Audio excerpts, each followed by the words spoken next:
Hey guys, continuing this series on tax planning. I want to continue with the what, and I want to talk about the giving part of money. So you can only do 4 things.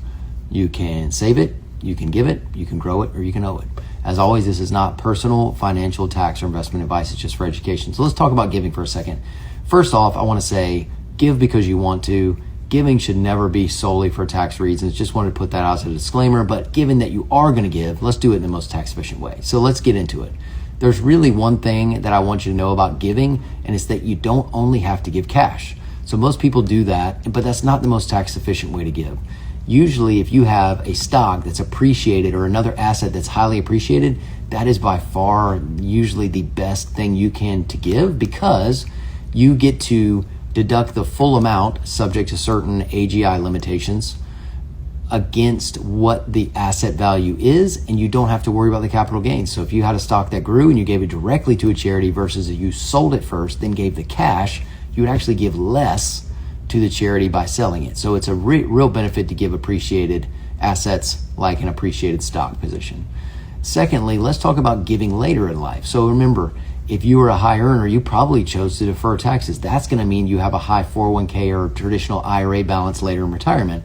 Well, one way that you can offset that is you can actually do what's called qualified charitable distributions. So when you get to be 70 and a half, you can give up to a pretty large amount to a charity, and it can be excluded from your income. So that's one way for you to actually mitigate some of that tax bracket increase from having such of a large pre-tax balance in retirement. So those are 2 things to think about when it comes to giving. There's a lot more, but I wanted you to just frame it in the front side or the back side. So if you enter retirement and you're someone that likes to give, that might be a great time to think about something like a donor advised fund, because you can actually put money in that can be distributed over multiple years. So if you have a really high income year, the whole amount you put into the donor advised fund, subject to certain AGI limitations, can be put in, and you can get a big deduction in the year you put it in, but then you actually spread it out over time. So that can be really powerful. Now, the other thing is there's another level of giving here, and that is basically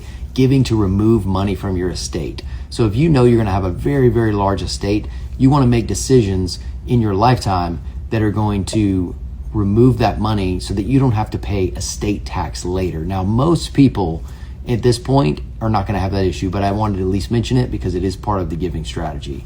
And the other thing is you can consider giving to your children. Now, that could be a smart tax decision, meaning whether you're a business owner and you hire your children and you do a custodial Roth, you can give your children a certain amount each year that is tax exempt. Hope that's helpful. I'll see you next time.